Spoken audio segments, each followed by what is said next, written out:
2026 counselling प्रक्रिया और महत्वपूर्ण दिशा निर्देश। हेलो दोस्तों, एक बार फिर से स्वागत है आप सभी का हमारे YouTube channel NEET exam update with Guruji पर। अगर आप पहली बार हमारी वीडियो देख रहे हैं या हमारे चैनल पर नए हैं तो आपसे निवेदन है कि चैनल को जरूर सब्सक्राइब कर लें ताकि नीट यूजी से जुड़ी हर छोटी बड़ी अपडेट सबसे पहले आप तक पहुंच सके। तो चलिए बिना किसी देरी के शुरू करते हैं आज की ये खास वीडियो। नीट यूजी 2026 री एग्जाम के बाद अब देश भर के लाखों परीक्षार्थियों की निगाहें मेडिकल काउंसलिंग कमेटी एमसीसी द्वारा जारी किए जाने वाले काउंसलिंग शेड्यूल पर टिकी हुई हैं। परीक्षा परिणाम जारी होने के बाद सबसे महत्वपूर्ण चरण काउंसलिंग का ही होता है, क्योंकि इसी के जरिए देश के सरकारी और प्राइवेट मेडिकल कॉलेजों में MBBS, BDS, BSc nursing, BSc nursing और अन्य मेडिकल पाठ्यक्रमों में दाखिला दिया जाता है। 1. काउंसलिंग प्रक्रिया के मुख्य चरण। जैसे ही एमसीसी अपनी आधिकारिक वेबसाइट पर काउंसलिंग कार्यक्रम घोषित करेगी, प्रवेश प्रक्रिया निम्नलिखित चरणों में पूरी की जाएगी। Online registration. योग्य उम्मीदवारों को निर्धारित समय सीमा के अंदर अपना ऑनलाइन पंजीकरण पूरा करना होगा।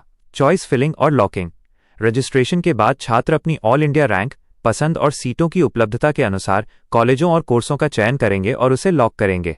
Seat allotment result. MCC merit, category, सीटों की उपलब्धता और उम्मीदवारों द्वारा चुनी गई प्राथमिकताओं के आधार पर सीट आवंटन का रिजल्ट जारी करेगा। कॉलेज रिपोर्टिंग व डॉक्यूमेंट वेरिफिकेशन। जिन छात्रों को सीट अलॉट होगी उन्हें तय सीमा के भीतर आवंटित कॉलेज में जाकर अपने मूल दस्तावेजों का सत्यापन कराना होगा। महत्वपूर्ण सूचना।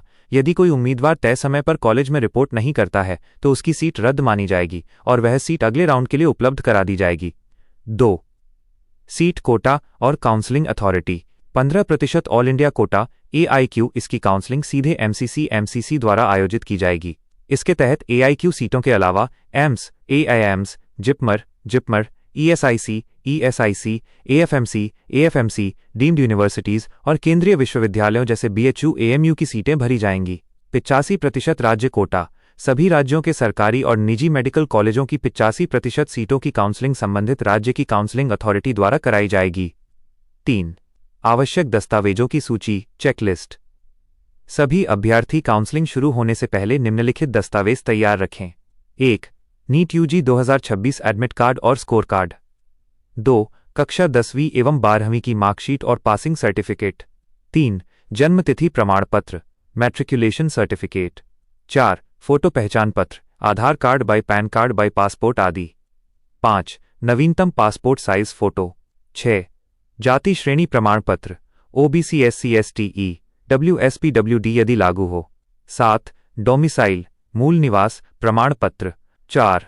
काउंसलिंग के विभिन्न चरण, राउंड्स। काउंसलिंग प्रक्रिया कुल 4 प्रमुख चरणों में आयोजित की जाएगी। 1. Round 1, 2. Round 2, 3. Round 3, 4. Stray vacancy round. यदि किसी अभ्यर्थी को पहले राउंड में सीट नहीं मिलती या वो आवंटित सीट से संतुष्ट नहीं है तो वो अगले राउंड में भाग ले सकता है। प्रत्येक राउंड के बाद बची हुई खाली सीटों को अगले चरण में जोड़ दिया जाता है। कई बार अंतिम स्ट्रे वैकेंसी राउंड तक भी सीटें उपलब्ध रहती हैं, इसलिए उम्मीदवारों को अंत तक सक्रिय रहना चाहिए। 5. सीटों की स्थिति और महत्वपूर्ण सलाह। एमबीबीएस सीटों में बढ़ोतरी। इस वर्ष केंद्र सरकार और राष्ट्रीय चिकित्सा आयोग NMC के प्रयासों से देश भर में कुल MBBS सीटें बढ़कर लगभग 1.36 लाख हो गई हैं। प्रमुख राज्य कर्नाटक, महाराष्ट्र, उत्तर प्रदेश, तमिलनाडु और राजस्थान जैसे राज्यों में मेडिकल कॉलेजों का एक बड़ा नेटवर्क है जहां सबसे अधिक सीटें उपलब्ध हैं। अफवाहों से सावधान रहें। किसी भी सोशल मीडिया दावे या फर्जी कट ऑफ पर आंख बंद करके भरोसा न करें। आपका दाखिला पूरी तरह से आधिकारिक मेरिट, वास्तविक रैंक और MCC राज्य अथॉरिटी के नियमों पर ही आधारित होगा। समय पर सही जानकारी के साथ आवेदन करें, चॉइस फिलिंग सोच समझ कर करें और नियमित रूप से MCC की आधिकारिक वेबसाइट चेक करते रहें।